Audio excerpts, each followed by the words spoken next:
So ayun na nga mga ka-adventure, 11:40 AM. Yan, tayo po cycling welder. Nakisipa ako mga ka-adventure, yan o. Umaahon kami dito, makikita nyo.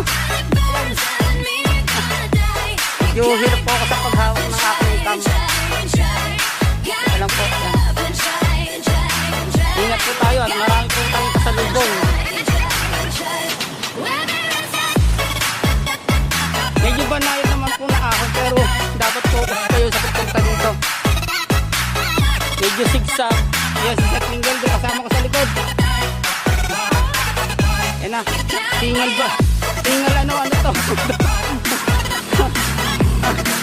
Hindi lang po hingal baka. Yan, cycling welder. Ayan, kita nyo naman.